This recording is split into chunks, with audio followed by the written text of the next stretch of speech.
Selamat datang kembali di segmen Rabu Dokumenter Ruang Emas. Oke, pada segmen kali ini kita akan membahas mengenai Baharudin Yusuf Habibie atau yang lebih dikenal dengan B.J. Habibie, seorang bapak teknologi dan demokrasi Indonesia.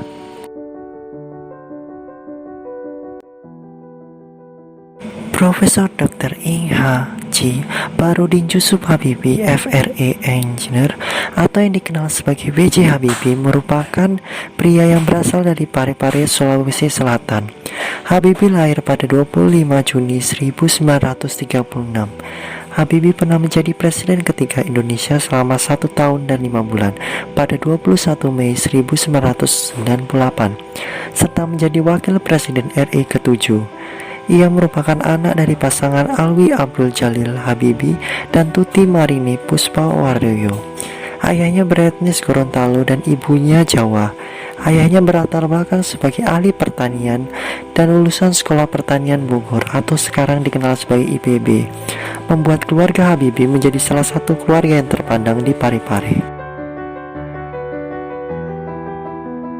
Masa kecil Habibie memiliki kecerdasan dan semangat yang tinggi akan ilmu pengetahuan dan teknologi, khususnya fisika.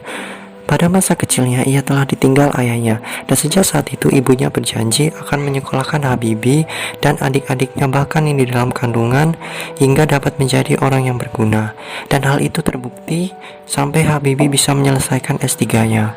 Habibie pernah bersekolah di HBS sampai kelas 3 dan selanjutnya dipindahkan ke Bandung. Tamat dari SMA di Dago. Setelah lulus SMA, ia melanjutkan studi di Teknik Mesin ITB. Namun, dia hanya mengikuti pendidikan selama setahun dan dipindahkan oleh ibunya ke Technische Hochschule Jerman pada 1955 dengan hanya dibiayai oleh ibunya sepenuhnya. Di sini terlihat betapa gigihnya perjuangan dan semangat untuk memegang teguh janji yang telah dipegangnya oleh ibunya tersebut. Selama 10 tahun Habibie mudah menghabiskan studi S1 hingga S3-nya. Ia memperoleh cum laude di bagian mesin jurusan konstruksi pesawat terbang. Ia dikenal sebagai satu mahasiswa akademis, namun tetap masih berorganisasi. Salah satu organisasi yang diikutinya yaitu menjadi Ketua Perhimpunan Pelajar Indonesia atau PPI dan berhasil menyelenggarakan seminar di Hamburg Vesputel pada tanggal 20-25 Juni 1959. Habibie menikahi teman SMA-nya yaitu Ibu Hasri Ainun Besari pada tahun 1962. Setelah menikah, ia berusaha membiayai biaya kuliahnya sendiri dan juga rumah tangganya. Habibie mendalami bidang desain dan konstruksi pesawat terbang dan mendapat gelar doktor engineer-nya tahun 1965 dengan cum laude juga. Selama bersekolah di Jerman, Habibie telah menghasilkan berbagai rumusan dan sumbangsi besar di dalam pembuatan pesawat terbang seperti Habibie Vector atau Habibie Theorem.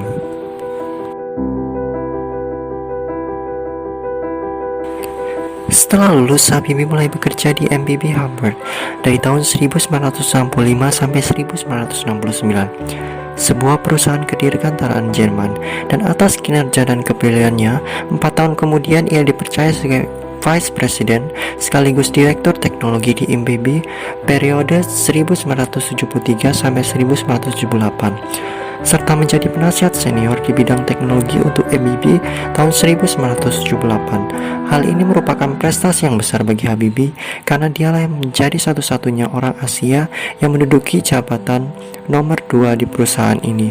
Sebelum umur 40, sebenarnya karir Habibie telah cemerlang dan ia pun telah mendapat kedudukan terhormat baik secara materi maupun intelektualitas di Jerman. Namun, karena ia sadar memiliki darah Indonesia, maka pada tahun 1968 ia mengundang sejumlah insinyur ke Jerman, di mana tepatnya ada 40 insinyur Indonesia atas rekomendasi Pak Habibie.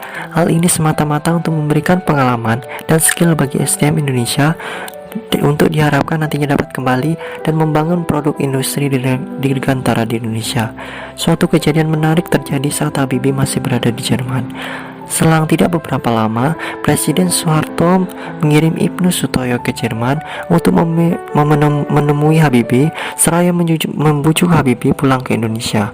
Tak disangka, seorang B.J. Habibie pun langsung bersedia dan melepaskan jabatan prestisnya di Jerman. Suatu hal yang bisa menjadi pelajaran bagi kita semua.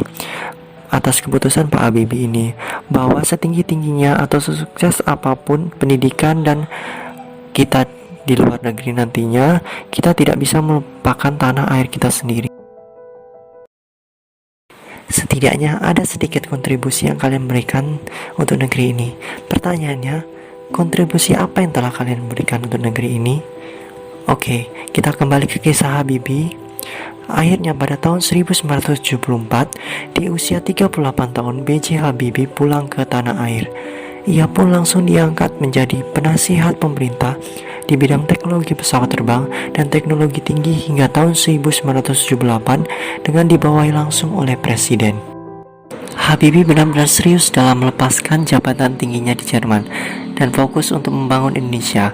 Akhirnya sejak tahun 1978, ia diangkat sebagai Menristek atau Menteri Riset dan Teknologi, sekaligus merangkap sebagai Ketua Badan Pengkajian dan Penerapan Teknologi atau BPPT. Selain itu, ia juga merangkap berbagai jabatan lainnya. Ketika menjadi menteri, Habibie berfokus pada visinya untuk mengembangkan Indonesia menjadi sebuah negara industri berteknologi tinggi. Hal ini tentu bertentangan dengan konsep-konsep yang dianut beberapa lawan politiknya saat itu, bahwa Indonesia harus berfokus ke tahap pengembangan pertanian dahulu, baru ke teknologi tinggi.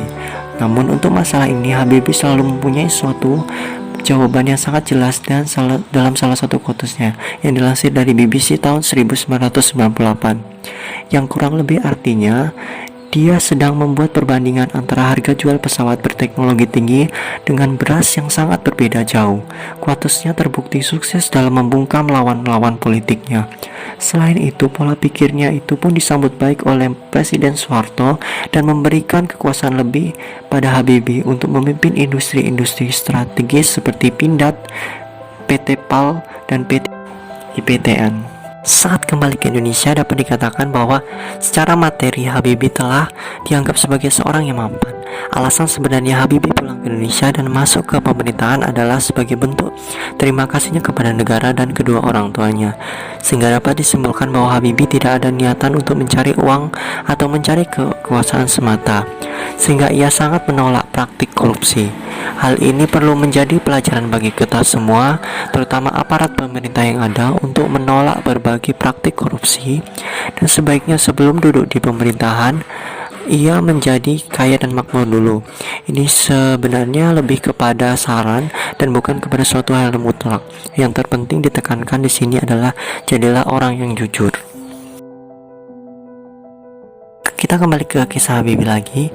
Akhirnya karena kebijakan masyarakat yang memuncak ditambah dengan tragedi Trisakti, maka pada 21 Mei 1998 Soeharto mundur dan secara resmi digantikan oleh Habibie berdasarkan pasal 8 UUD 1945. Awal masa pemerintahan merupakan suatu hal yang sulit karena saat itu Indonesia sedang mengalami krisis moneter. Pada masa pemerintahannya yang singkat, ia sukses menggiring Indonesia dari negara otoritarian menjadi negara demokrasi. Selain itu, ia juga berhasil dan sukses dalam melaksanakan pemilu secara demokratis dengan multipartai, yaitu 48 partai. Atas jasa-jasanya ini tentu bukan hal yang berlebihan jika ia dijuluki sebagai Bapak Demokrasi Indonesia. Selain itu, ia juga sukses membangun berbagai perubahan yang signifikan pada stabilitas dan reformasi di Indonesia. Atas sumbangsihnya juga dalam pemikiran-pemikiran dan perkembangan teknologi yang pesat dan jasa-jasanya dalam bidang teknologi pesawat terbang serta industri kedirgantara Indonesia, maka tidak heran juga jika ia dikenal sebagai Bapak Teknologi Indonesia. Sebagai penutup, saya akan memberikan sebuah quotes yang Habibie berikan bagi kita semua. Akhirnya, Eyang Habibie wafat di RSPAD Gatot Subroto pada Rabu 11 September 2019 jam 18.03. Suatu hal yang terpenting di bagian penutup ini yaitu ucapan rasa terima kasih yang mendalam bagi Eyang Habibie atas kontribusinya yang besar bagi Indonesia. Selamat jalan, Eyang Habibie.